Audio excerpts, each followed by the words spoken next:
Hello everyone. Morning. So the latest of our Genius talks this morning, and absolutely delighted to introduce you all to Justin Hughes. Justin, for those of you, some of you may have seen and met him before. I know a few of you have heard him speak at the Simon's Leadership Conference earlier in the year. But to give you a bit of background to everyone else, he has been a leading expert in the world of high performance and building high performance cultures now for 15 years plus.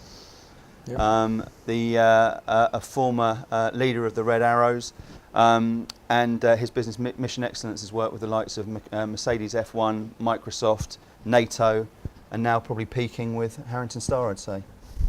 Very much. So a brilliant person to bring in, so I'm massively grateful to you for coming in and sharing some of your thoughts with us this morning. To start off with it, just give us a little bit of background about yourself, if you would. Sure. So I left school, did a year in the army, decided I was better suited to nice hotels and air-conditioned cockpits than holes in the ground and working hard. So after university I joined the Air Force, did about 6 years on the front line flying a jet called the Tornado, did my last 3 years on the Red Arrows, did about 250 displays. I was the executive officer. So that meant sort of I was the deputy leader there, responsible for the day-to-day management, and then set up Mission Excellence when I left, which is a consultancy, as Toby alluded to, around building high-performance cultures. And I've actually been involved in a couple of other business ventures along the way, so I have had some skin in the game with this. You know, it's not just a theory to me, both sort of operationally in the Air Force and then in business since then. Yeah. And your job has been looking at those businesses, some of the biggest and most successful performance organisations in the world. What do you see as the sort of common traits and some of the sort of secrets behind high performance organisations? So I think it boils down to a number of key things. You know, what I've tried to do is fuse my, reflect back on my military experiences. When you're in that world, it's just what you do. Yeah. You don't, because it's evolved over a long time, so you almost don't overanalyze it. There's just a way of doing business. But I've tried to reflect on that, think a bit about what I learned from that, and then, both working with clients and learning from them, try to pull together, what are the key things that seem to make this work. And for me, it boils down to a few key things that you see all the time. Is a focus on people as an attitude, from an attitude or behaviour point of view. You know what it's like, you guys are in this world, it's very easy to focus on the sort of ticking the box and done it before on the track record, whereas certainly if I look back on the Red Arrows, the people bit, the skill bit is binary. There is a skill test to get on the team, but the interesting thing about it is binary. You can think of it as a line in the sand. You have to be on or over the line, and being a long way over the line is a good thing, but I promise you, hand on heart from experience, that the team will take somebody who's marginal on that line, who's got the right attitude, who's a team player, over somebody who's brilliant with a huge ego, because they will drag the team down. Yeah. So I think there's this sort of importance of attitude. Skill is really important, but both are non-negotiable. Yeah. You have to bring, high quality skills to the party, but also you have to bring the right attitude, and you can't offset them against each other. Then there's a bit about capability, which what I mean is like building the machine. So building the team or organisational machine, the systems, the process to make it work, the clarity, the alignment. Then there's operating machine delivery, absolute clear focus on execution. Clear, simple priorities, execution. And then the glue that joins all these things together for me is fast learning.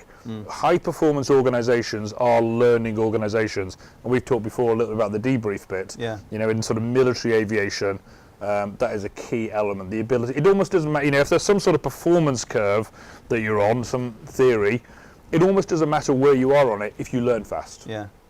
The ability to recognise what's going on and fix things fast. And is learning fast a learnable skill?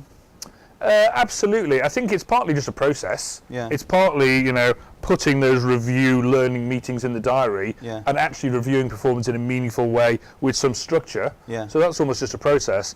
The more tricky bit, which is less obvious, is the ability to have real conversations, honest conversations about things that don't go so well. Yeah. Because that's the bit where, you've got skin in the game. You were involved in a week and it was your client and it didn't go well. Yeah. Nobody runs around going, hey guys, no bonuses this year, my fault. Yeah. It's all me. And that's the tricky bit, having the real conversation about what really happened, such that you can learn from the experience. Yeah. So I think, allocating time can be a challenge. Yeah. But the process bit's not that complicated. The actual ability to debrief. The subtle bit is the human bit, Yeah. That's the tricky bit. Because there's a natural defensiveness, right? When you look at people, Absolutely. Particularly in a corporate environment. Yeah. There's fear sometimes around blame. There's a desire to self-promote and all that sort of thing. But the best organisations, from what you've seen, and I think you've spoken about this fairly extensively, the ones there who have that brutal honesty and candour about what they're doing. Yes, and that is a difficult skill to learn. Yeah. But, to park your ego and your person. There's a great little model in psychology about this, pretty simple, called actor-observer bias. What it says is, if you're an observer of a situation and you're external to it, you're objective. You see it for what it is. You've got no skin in the game. It's not your mates. You just call it. If you're an actor in the middle of it, especially if it didn't go so well, you tend to have a highly subjective opinion, and it tends to be defensive. We might not mean to, we might not even realise we're doing it, but we blame the situation, the organisation, somebody else.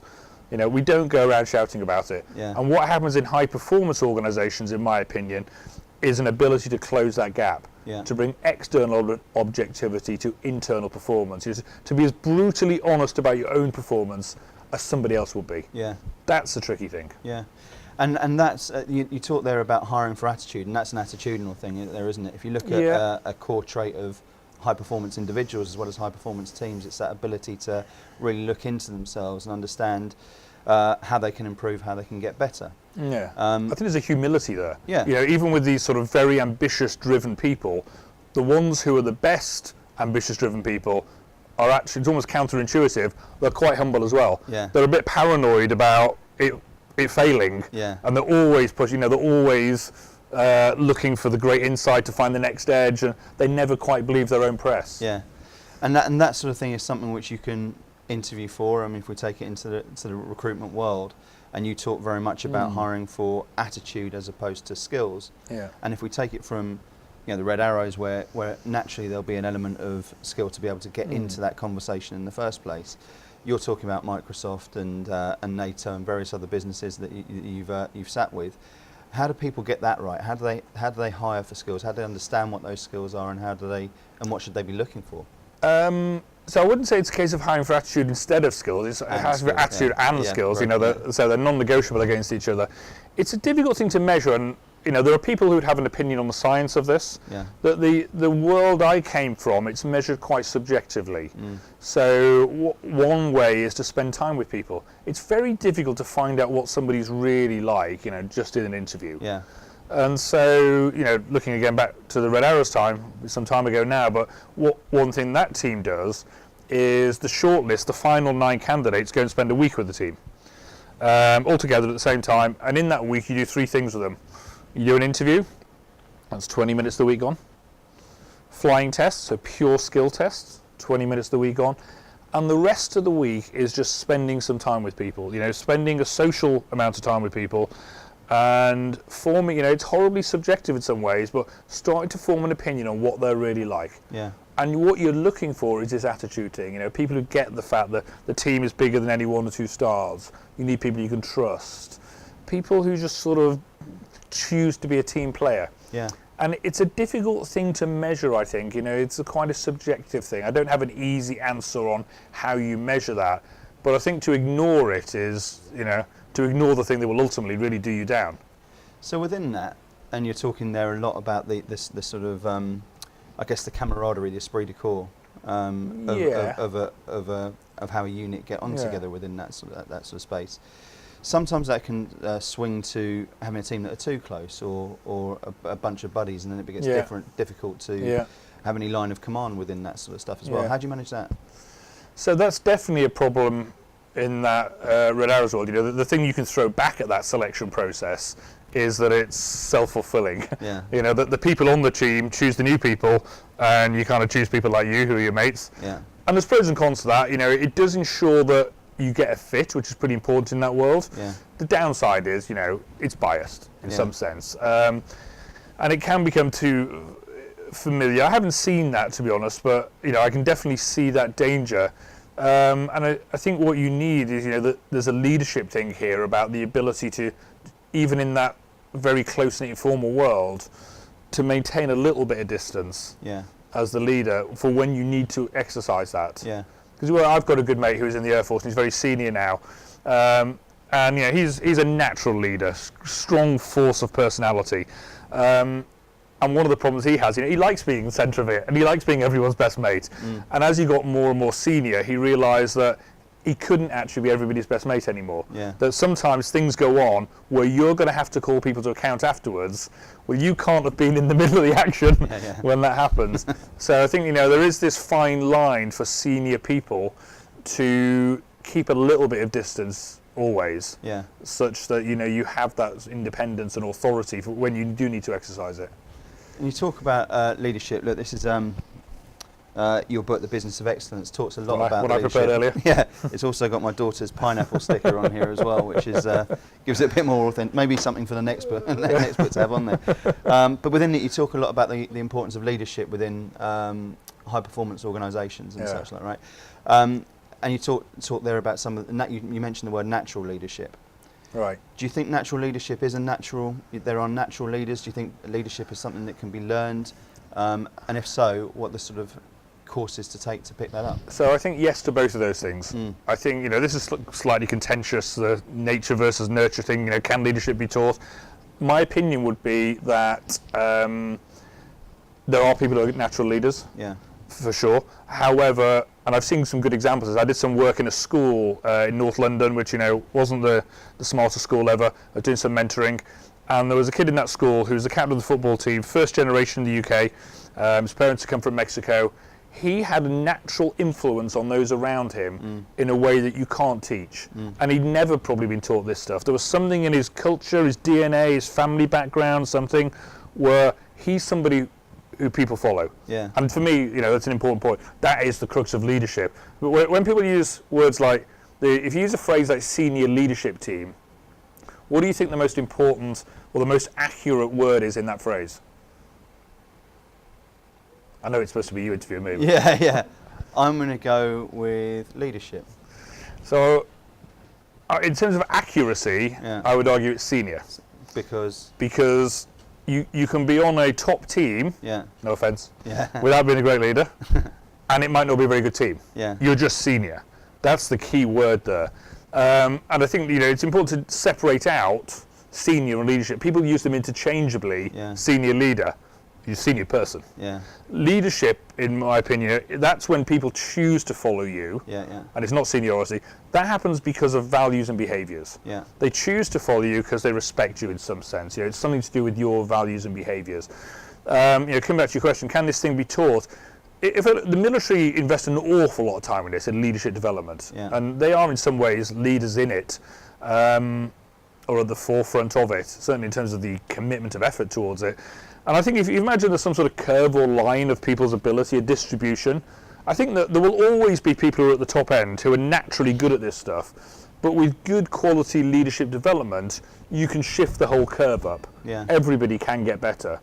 When you ask what would you do for that, improve self-awareness, understanding why people would follow you, how other people see you, 360 feedback, understanding the truth about what other people think about you, and understanding the things that make a difference. About what there's a guy at London Business School, Rob Goffey, wrote a great book about, I think it's called Why Would Anybody Follow You? And I think he's really nailed the essence of that. That it's about values and behaviours, and it's their choice to follow you. And there's two schools of leadership, isn't there? There's like do as I do and do as I say, across, or alongside many others, probably, that are thrown in there. There's people who will set an example, and there'll be people there who are more instructional in terms of where they go. Is there a right or a wrong on that? So I'm going to take a definitive opinion on that. Do as I do. That people form an opinion of you as a person, a leader, not by what goes on in your head, not by whether you do nice things for charity at the weekend or whether you're a nice person.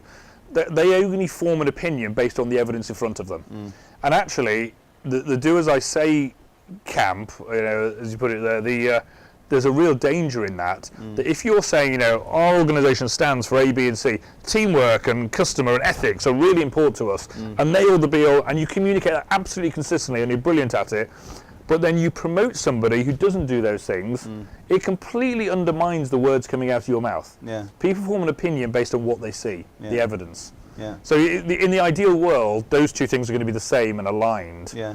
But if there's a gap between them, they will form an opinion based on what they see. Yeah. You speak quite a lot as well about agility.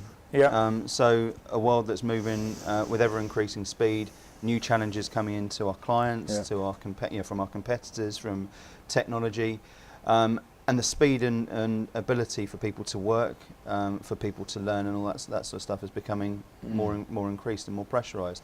What sort of insight can you give us around improving agility or performing with excellence in that space? Agility is not a new concept. I think it's kind of the buzzword at the moment, technology, pace of change, all the rest of it. Yeah. Clearly, the challenge of agility existed for hundreds of years.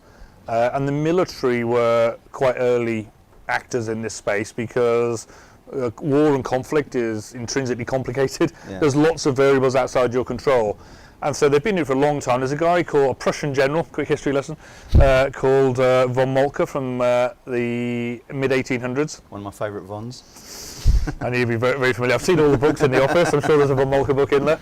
And he was one of the first. He wasn't the first, but he's one of the first, because it wasn't that long ago, whose methods and history have been documented. And he realised that war had got too big and complicated to be able to be the armchair general, to sit on the side of the hill and go, you go here, you go here. It's not to say people didn't try it afterwards, but he kind of realised this, that it was too complicated, and the only way to actually do this was to give people a clear direction, let them understand what's to be achieved and why, and then set them free to do it, which sounds a bit simplistic, but this is quite a big issue about truly empowering people and setting them free. And so, the thinking on that has evolved over time. It's not always applied consistently, and it's become a lot more relevant now to lots of other organisations because of technology. Yeah. The problem that, say the military and global organisations face because of scale now applies to everybody because of technology. But it's the same underlying issue, reacting to, unexpected circumstances, pace of change. And I think, for me, there are three key issues at play here. One is about the way you do planning. Mm-hmm. If everything's going to change, there's no point in making a perfect, rock-solid plan for the next year and then just executing it blindly head down. Yeah. It's pointless because everything's going to change. And so it's about the same point of Marcus. Set a clear direction, set some clear principles, stress test the assumptions. You're going to have to make loads of assumptions. What does Brexit look like? What does the commercial marketplace look like? But stress test the assumptions in your planning, and then try and only plan for realistically short time frames. Well, that's a week, a month, a quarter, and then evolve it. Yeah. So there's this kind of flexibility in planning. Then there's one about empowerment, the actual execution, and the mantra we push on that is clarity, alignment, empowerment. Yeah. You have to have clear definition of where you're trying to get to, either the destination or the direction. Yeah. But you need to know where you're heading.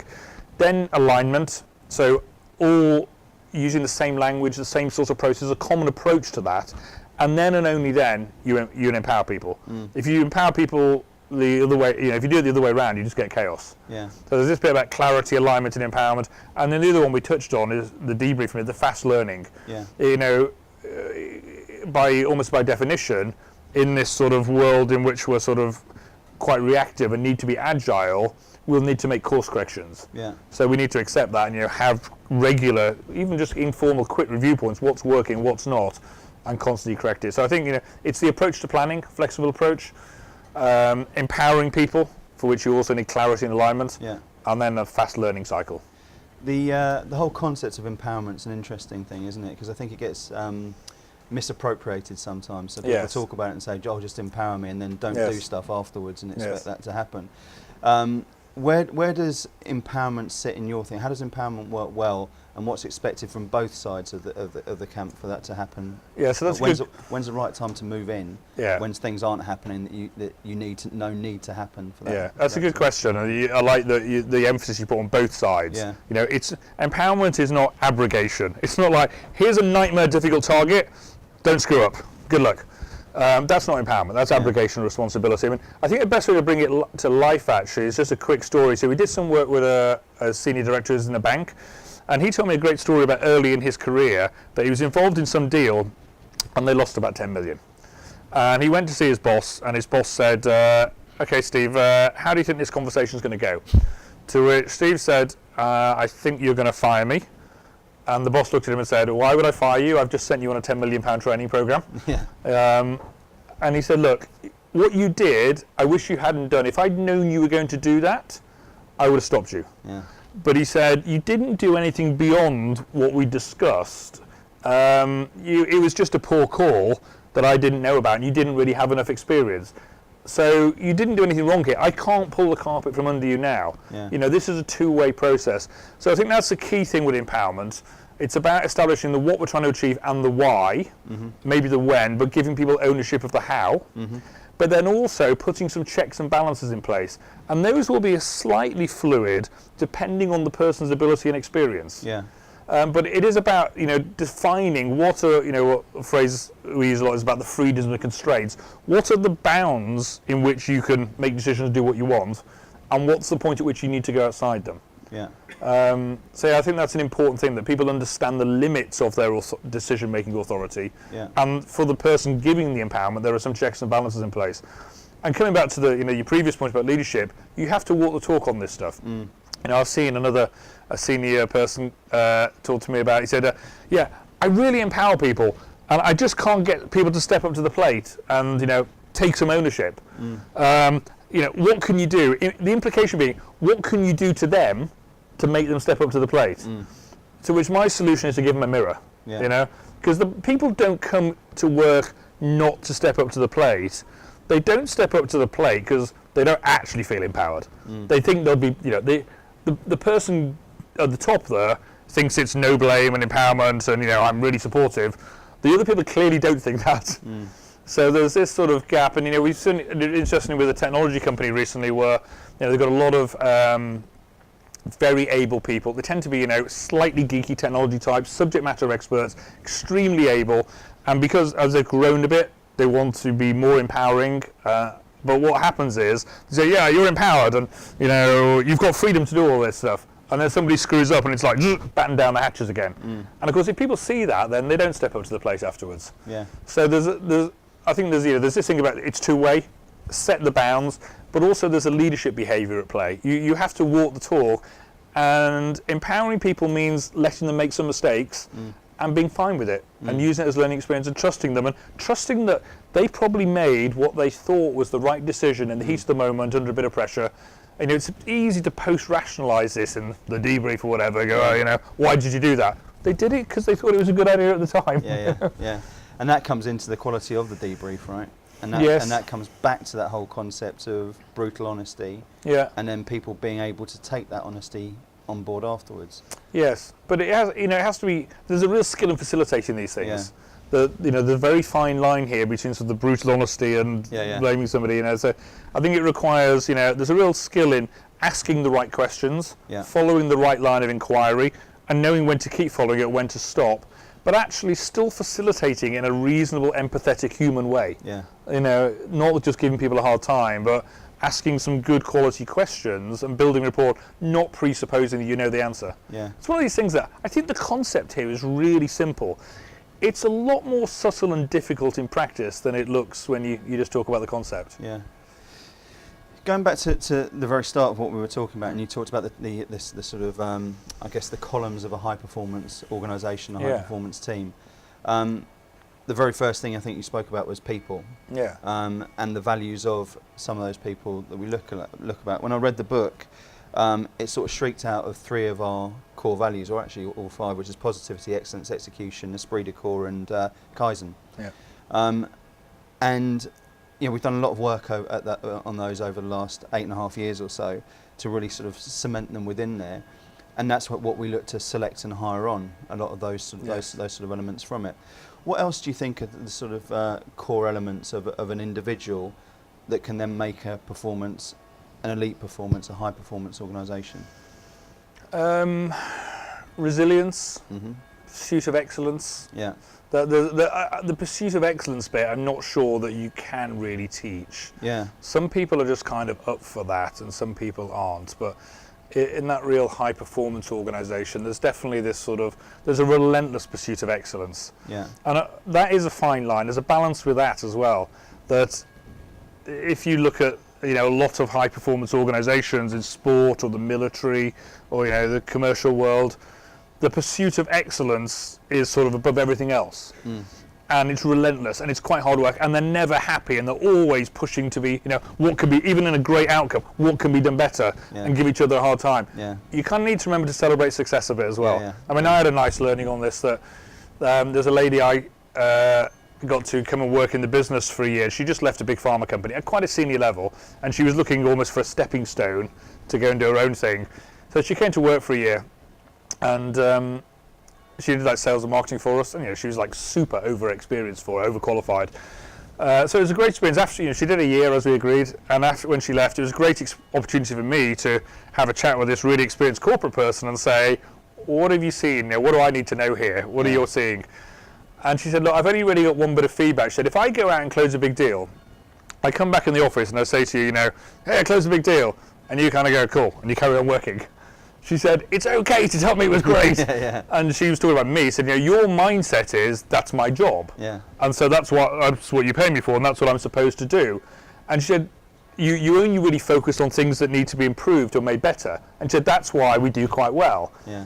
But she said, you got to be nice to me as well. It's okay to celebrate the successes. Yeah. And I think there is that fine line there. Yeah, so I'm digressing a bit from your question. Well, no, to be fair, it massively resonated. You write about that in the book, right? And it's one of the things there which I think as a business we've done a fair amount of learning on. Look, I think we're not shy in saying that we want to be the best in the world at what we do as a business and organisation. We said that right from 4 people in a room to where we sit today, and that sort of thing means that I think by nature you're your own worst critic, and when you're there and you're saying what other people might say is absolute superstar performance, you're sat there and thinking what you could have done all the time beforehand. Yeah. And I think as an organisation we've had to learn to recognise that a little bit more and give ourselves a little bit of a pat on the back as we've gone through the journey at various stages as well.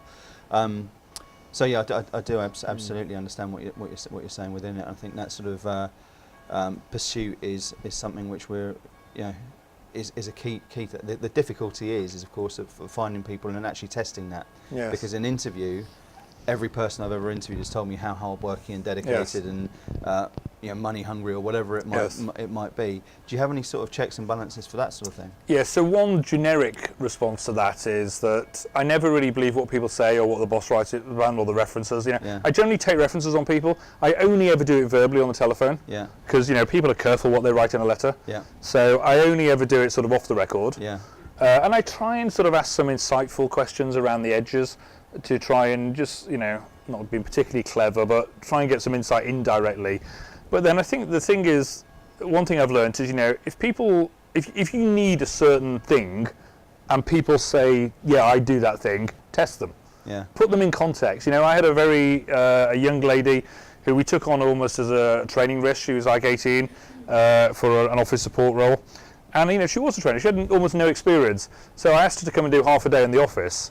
And we set up a spoof call, and I just said, I said, can you speak to this person? It was an inquiry. It was somebody else who worked in the business. That's not you with a handkerchief over the phone. Or no, but it was somebody else. It was somebody else doing that. Yeah. And and the client the pretend client was a bit narky with her and a bit difficult, and she handled it brilliantly. And the great irony was, about 2 or 3 years later, she said, this has played on my mind for it. She goes, I was talking to my dad about this thing. That where we did that thing in the interview, or not in the interview, the half day. Yeah. And somebody called up and he said that was like a fake. Yeah. And she goes, it wasn't a fake, was it? I was like, it might have been. But yeah, I think try and put somebody under pressure. I mean, that's what happens on the Red Arrow selection. Yeah. Even though these people are known quantities and they're experienced pilots, there's a flying test. Yeah. And it's quite high stress, and it's 20 minutes, and you have to pass it. Yeah. So I think, it's always a good practice that if something's really important to the way you do business, try and simulate it in some sense to actually see what they're like in that situation. Yeah, I think Floyd calls it train to win, where you put, it's a negotiation technique where you put people under more pressure in that role play than you would do actually in the environment. Yeah, I mean, one thing the Army, which we're very familiar with to Floyd, it is just a variation on that, is sort of train like you fight, fight like you train. Yeah. Or you always train harder. Yeah. But yes, you want to put people. Not working for Eddie Jones at the moment, though. You want to put people in that, I think, try and get an insight into what they're really like, as opposed to believing what they say. Yeah, that sort of performance under pressure, and I won't keep you for too much longer, but that performance under pressure is a really interesting thing as well, and we've. I've seen people develop massively on that, and sort of take situations and freeze sometimes, and some people who sort of attack the pressure a little bit more and actually look for it to perform at their best underneath it. What's your take on how people and look, let's think about this in the sales world of conversations or closes that are particularly challenging. Yeah. How can people really thrive in that sort of environment? So there's a couple of things. Again, I look back to the military a bit, because they're very good at taking people pretty much off the street and ultimately a few days down the road, putting them in very high pressure environments and expecting them to perform. Why does it work? There's clearly a bit of the recruitment bit, so simulate it at the recruitment stage, putting them under a bit of pressure and see what they're like. But this stuff can clearly be taught to some extent. Desensitization. So if you see something lots of times, or even more than once, you're better at it the next time. Yeah. So that's a good technique. Having some sort of process or standard operating procedures. So if there are things that you know are going to happen that you can model in advance or you can script, then do that. Yeah. Why wouldn't you? Yeah. And that's not making you an automaton or a clone. I follow this question list on the phone. It's the only thing I say. Yeah. What it's doing is it doesn't make you inflexible. It's what makes you flexible, because it frees up your brain power for the clever stuff. Yeah. The stuff that you can absolutely predict, script it. Yeah. Then there's a bit about preparing for the unexpected. Yeah. So meetings like this, talking about sharing experiences. What about if this happened? What about if this? So that you kind of start to build a mental database. Even before these higher pressure situations have happened, you've talked about them. You've shared ideas. Yeah. So you've got something in the database already that you can dip into. You don't just have to make it up. And then the other bit is back to the learning, which kind of overlaps with that one, is about learning in things. When you're under stress and it doesn't go so well, stop and learn from the experience. Whether it's individually or collectively, have a think about what you got out of it. Yeah. Whether it's in a forum like this or an individual thing, such that you're better equipped next time. Yeah. Yeah, we've one of the things I think that we've done in the past that we should probably do again actually is where we've got people to talk about their biggest cock-ups. Yeah. So we had a whole month of someone standing up here in front of everyone talking about where they'd messed up the most in their career. I also think you've just touched on something that I find personally fascinating, which is the whole thing of checklists. So you've read about it, or I've read about it, sort of thriving the checklist and how it's revolutionised the health industry. Yeah. The Air Force is probably where the military and NASA is where it started. Has been an incredible success across there. But the thing that you say there is something which I hadn't thought or been able to get to I guess illustrate in quite such a good way. Is your checklist is your standard questions, but if it stays at the standard questions, you're gonna mess up. It's exactly the same when you're taking a job spec in recruitment. So we have a standard form that has every single opportunity for you to find out the information which you need to be to make the right decisions in recruitment, and to find out what people are looking for in the job. But it's the questions behind the questions, the questions behind the answers, the second, what we call third, fourth, fifth questions that really make the difference. And I guess that's exactly the same in a pressure situation when you're flying. I've heard you talk in the past about a leader going down in a display, and you still having or zero visibility at various different stages, and you having to have your standard processes, but then also think immediately around that as well. Yes, I mean I know the one you talk about. When I say the leader going down, nothing bad happened at the end of this, but it did. We went into cloud and a display, and everything got a bit more complicated, and you couldn't see each other. I mean to come back to that more generally. I think you generally operate in most environments within regulation. Yeah. So they're the hard boundaries. You can never go outside. They're absolutely the compliance rules. Then within that you have your kind of standard operating procedures or your checklist or your best practice. Those are kind of soft boundaries. They're well thought through, hopefully, and they are the default best practice. So there needs to be a good reason to deviate from that, but there often will be. You just need to think about it first. And then beyond that, you have this area of freedom for, like you said, the sort of free play. Yeah. But the checklist, it's a variation to me of the standard operating procedures. It gives you the default best starting point, the best practice. The CEO of an engineering company put it really well to me. He said, you earn the right to deviate from the checklist. Yeah. Unless you really know what you're doing, you probably shouldn't, because somebody's put a lot of time and effort into this. Yeah.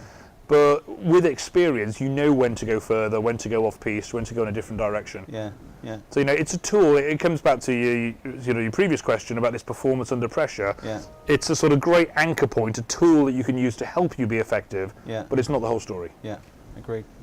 Well, listen, we're massively grateful for you for sharing so much of the story. Thanks to everyone for watching, for people at home for tuning in. And Justin, thank you very much for coming and talking to us. Appreciate it. Justin Hughes, everyone. Thank you.